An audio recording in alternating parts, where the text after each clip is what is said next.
தமிழகத்தோட அமைதி, கலாச்சாரம், எதிர்காலம் இது எல்லாமே இன்னைக்கு ஒரு மிகப்பெரிய கேள்விக்குறியா மாறி இருக்கு. போதை இல்லா தமிழகம் அரசாங்கத்தோட இந்த வாசகம் ஒவ்வொரு சுவர்கள்லையும் ஸ்டிக்கரா ஒட்டப்பட்டிருக்கு. ஆனா யதார்த்தம் என்ன தெரியுமா?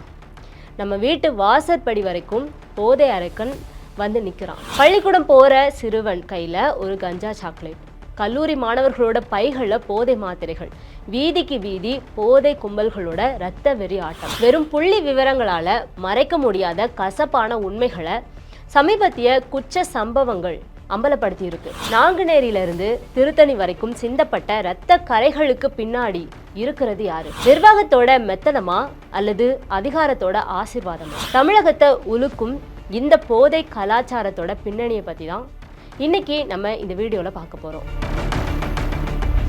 போதை இல்லாத தமிழகம் இது வெறும் மேடை முழக்கம் தானா அல்லது நிஜமான இலக்கா?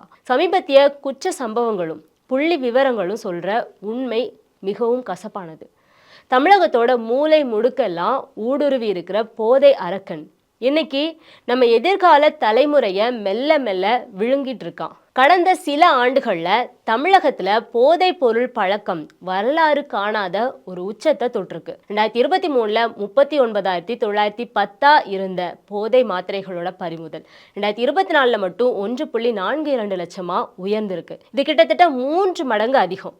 கஞ்சா வேட்டை என்று ஒரு பக்கம் அரசு சொன்னாலும் போதை மாத்திரைகள் மற்றும் சிந்தட்டிக் போதைகளோட ஆதிக்கம் இளைஞர்கள் மத்தியில காட்டு தீயா பரவி வருது. கட்டுப்படுத்தணும் அப்படின்னு அரசு சொல்லும் தரவுகளுக்கு பின்னாடி பிடிபடாம புழங்குற போதையின் அளவு இன்னும் பல மடங்கு இருக்கும் அப்படின்னு சமூக ஆர்வலர்கள் சொல்றாங்க. போதை பொருள் வெறும் உடல் நலக்கேடு மட்டும் கிடையாது, அது சமூக அமைதியையே சீர்குலைக்கிற ஆயுதம் அப்படிங்கிறதுக்கு சமீபத்திய நாங்குநேரி இரட்டை கொலை சம்பவமே சாட்சி.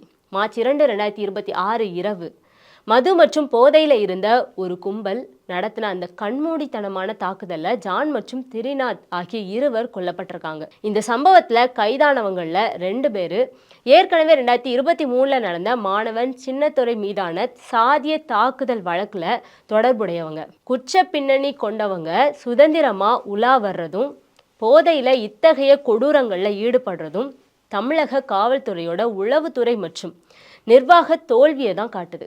கடந்த டிசம்பர்ல திருத்தணியில 4 சிறுவர்கள் ஒரு வெளி மாநில தொழிலாளியை தாக்கி வீடியோ எடுத்த சம்பவம் போதை எப்படி சிறுவர்களோட மனநிலையை சிதைக்குது அப்படிங்கிறதுக்கு இன்னும் ஒரு சான்று. தமிழகத்துல போதை பொருள் பயன்பாடு 10 இருந்து 17 வயதுக்குட்பட்ட சிறுவர்கள் மத்தியில 34% இருக்கிறதா ஆய்வுகள் எச்சரிக்குது. பள்ளிகளுக்கு அருகே கூல்லிப்ல இருந்து கஞ்சா சாக்லேட் வரைக்கும் மிக எளிதா கிடைக்கிறதா குற்றச்சாட்டுகள் எழும்புது.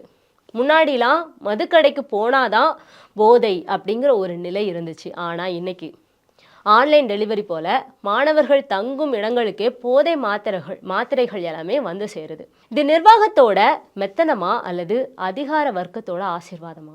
இதுவே பொதுமக்களோட ஆதங்கமா இருந்து வருது. பதில் சொல்லுமா அரசு?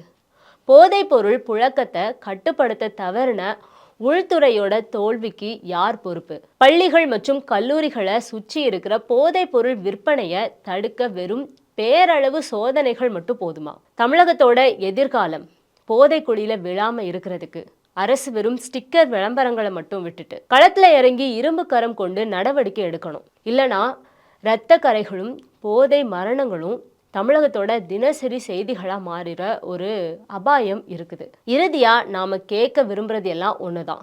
ஒரு தலைமுறையே போதை குழியில விழுந்து அழிஞ்சிட்டு இருக்கிறத வேடிக்கை பார்க்க போறோமா? 300% அதிகரிச்சிருக்கிற போதை மாத்திரைகளோட பறிமுதல்ங்கிறது காவல்துறையோட சாதனை இல்லை. ஆக்சுவலா இந்த சமூகத்துல எந்த அளவுக்கு போதை ஊடுருவி இருக்கு அப்படிங்கிறதுக்கான ஒரு அபாய எச்சரிக்கை. வெறும் மேடை முழக்கங்களாலையும் பேரளவு சோதனைகளாலையும் போதைய ஒழிக்க முடியாது. உளவுத்துறையோட தோல்வியையும் கண்காணிப்பு இல்லாத காவல்துறையோட மெத்தனத்தையும் அரசு எப்போ சரி செய்ய போகுது? நம்ம குழந்தைகளோட கைகளை புத்தகங்களுக்கு பதிலா போதை பொருள் புழங்குறத அனுமதிக்க முடியாது.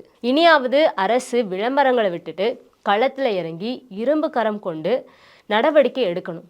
இல்லைனா வருங்கால தமிழகம் ஒரு மயான பூமியா மாறுறத யாராலையுமே தடுக்க முடியாது. Subscribe to One India and never miss an update.